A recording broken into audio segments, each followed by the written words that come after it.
పద్దెండి పడి మెట్ల పైకెక్కి గుడికేగు భక్తులకు ఎదురొచ్చే బంగారు స్వామి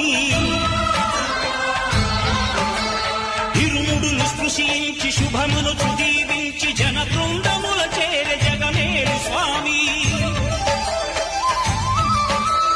తన భక్తులనరిల్చు తప్పులకు తడబడి ఒక పక్క ఒరిగెన ఓంకారమూర్తి